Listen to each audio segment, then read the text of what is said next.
네, 9월 7일 출애굽기 4장 1절에서 17절까지의 말씀입니다. 오늘 말씀은 어제도 잠깐 토요일이죠. 토요일도 잠깐 이야기했던 것처럼 모세의 정말 낮아진 자존감, 40년 동안 어, 어느 것도 제대로 할 수 없었을 것 같아요. 그 자존감, 그 무능, 그 폐허가 된 그 자신의 영성, 뭐 이런 부분들이 이제 오늘 또 드러납니다. 하나님께서 모세에게 바로에게 가라라고 말씀하셨지만 1절, 10절, 13절에 못 가겠다고 하는 거예요. 근데 그 못 가겠다고 하는 그 모세에게 하나님께서 기적을 베풀어 주십니다. 기적을. 1절부터 9절까지에 보면 지팡이를 뱀으로 바꾸시고 또 뱀을 다시 지팡이로 바꾸시고 그 다음에 손에 나병이 생기고 다시 또 몸속에 넣으니 품에 넣으니 또 그 손이 나병에서 다시 치료가 되고 이런 것들 1절부터 9절까지 보여주시죠. 그런데 그리고 나서 9절에 그들이 이 두 이적을 믿지 아니하며 내 말을 듣지 아니하거든 너는 나일 강물을 조금 떠다가 땅에 부으라 내가 떠온 나일 강물이 땅에서 피가 되리라 라고도 또 말씀해 주셨어요. 그런데도 10절에 모세가 여호와께 아뢰되 나는 말을 잘하지 못하는 자니라 이렇게 또 이제 피해 가려고 하죠. 그러자 하나님이 내 입을 누가 지었느냐 사람의 입을 누가 지었고 누가 말 못하는 자나 못 듣는 자나 눈 밝은 자나 맹인이 되게 하였느냐 하나님이 하게 하셨다라고 이제 말씀하시고 아론을 또 붙여주시지만 그래도 모세는 안 된다 이 얘기를 하는 거예요. 그리고 2절에 지팡이 그리고 17절에 너는 이 지팡이를 손에 잡고 이것으로 이적을 행할지니라 또 지팡이를 또 말씀을 해 주시는 게 그러니까 우리가 3장에서는 호렙의 이름에라고 이야기를 해서 모세의 모습이 폐허라면 오늘 4장에는 모세의 모습이 뭐예요? 지팡이와 같아요. 마른 막대기와 같다는 거죠. 아무 쓰잘데기 없는 마른 막대기와 같은 모세의 모습을 하나님이 잘 드러내 주고 계십니다. 그런데 모세가 왜 이렇게 무너졌을까? 뭐 그도 그럴 수 있죠. 근데 어쩌면 이게 하나님의 섭리가 아닌가라는 생각이 들어요. 그러니까 이 무너진 모세를 통해서 하나님이 재건하시는 거예요. 마른 막대기와 같은 모세를 통해서 하나님이 기적을 베푸시는 거죠. 그러면 여러분 17절을 보면 이 지팡이를 손에 잡고 이것으로 이적을 행하라 열 재앙을 볼 때 지팡이가 아주 잘 활용이 됩니다. 아말렉과의 전쟁에서도 지팡이를 들고 산에 올라가라고 말씀을 하세요. 지팡이. 나중에 반석에서 물을 내릴 때도 마찬가지로 지팡이가 아주 유용한 역할을 합니다.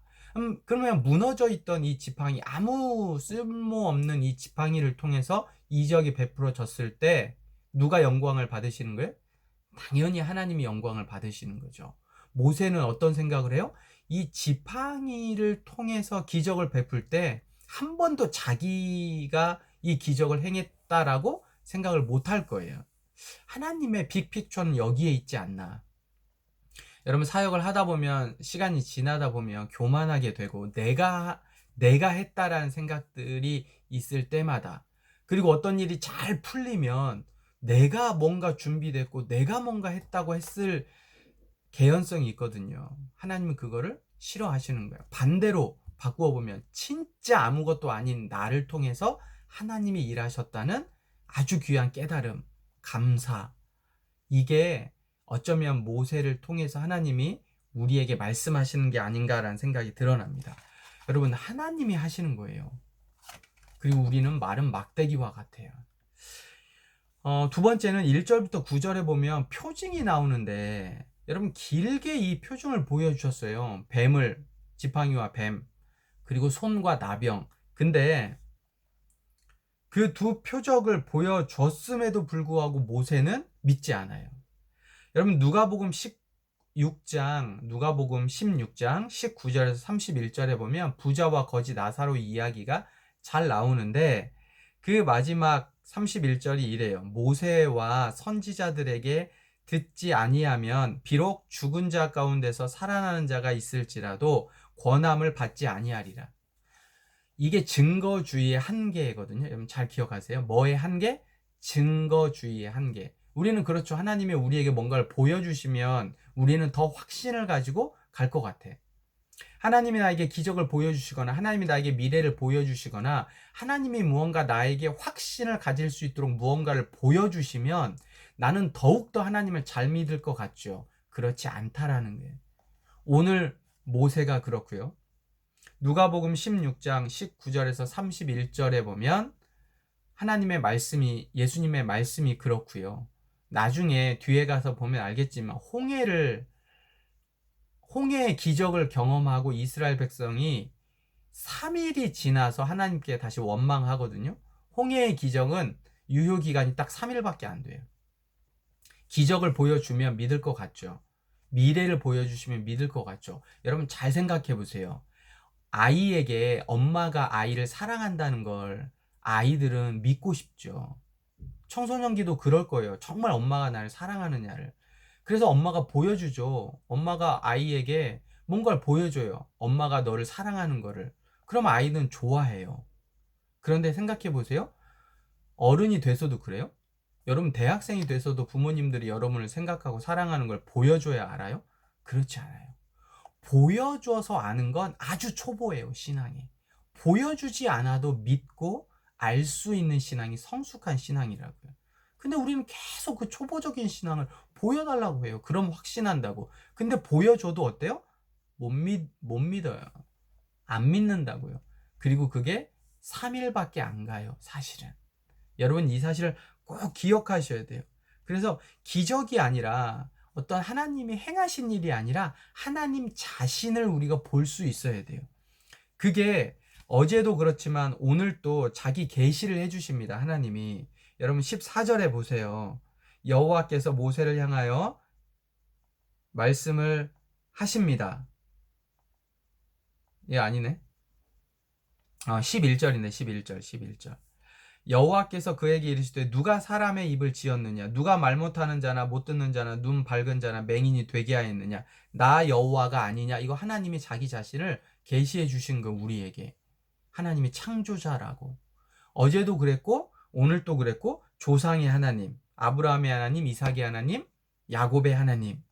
그러니까 자기 자신의 정체성을 하나님도 드러내 보이시는 거죠. 여러분 출애굽기는 이름들이라고 그랬어요. 쉐모트. 이름들, 정체성, 이스라엘의 정체성, 하나님의 택함 받은 백성인 정체성을 드러내 준다고 했어요. 그리고 그게 출애굽기 1장부터요. 가면 갈수록 그 정체성이 드러납니다. 그리고 어디에 가서 출애굽기 40장에 가면 성막을 딱 지으면서 하나님의 백성, 왜? 하나님의 백성만이 하나님 앞에 예배드릴 수 있으니까 이게 딱 결정이 되는 거예요. 하나님도 마찬가지입니다. 하나님도 점점 자기 자신을 드러내 주세요. 숨어서 일하시기도 하지만 자기 자신을 드러내 주신다고요. 그러나 이 드러난 하나님을 볼 수 있는 사람과 보지 못하는 사람이 출애굽기에 갈립니다. 나중에 보면 고라의 자손들은 하나님을 보지 못해요. 하나님을 대적합니다. 모세를 대적해요. 그러니까 출애굽기에서는 자기 자신을 계시하시는, 드러내신 하나님을 볼 수 있는 사람과 볼 수 없는 사람으로 나뉘어져요. 오늘 말씀을 좀 정리하겠습니다. 여러분 오늘 정말 토요일 날 오늘 3장과 4장에 진짜 귀한 말씀이거든요. 드러내시는 하나님, 이걸 볼 수 있어야 돼요. 하루하루 여러분이 어떤 하나님이 명확한 내 삶의 기적을 보여달라, 이게 아니라 하나님을 볼 수 있어야 돼요. 기적을 보는 건 며칠 안 가면 사라진다니까요.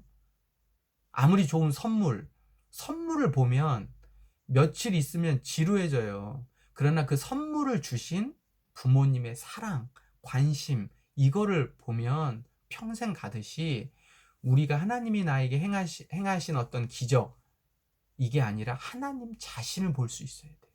하나님 자신. 그래서 여러분 지금까지 여러분 늘 동행하셨던 하나님을 보시고, 그리고 이후에도 동행하실 하나님을 보시고, 또 출애굽기를 통해서 다시 한 번 더 명확하게 일하시는 하나님을 보는 여러분과 제가 되기를 바랍니다. 오늘 하루도 또 이번 한 주도 화이팅! 함께 갑시다!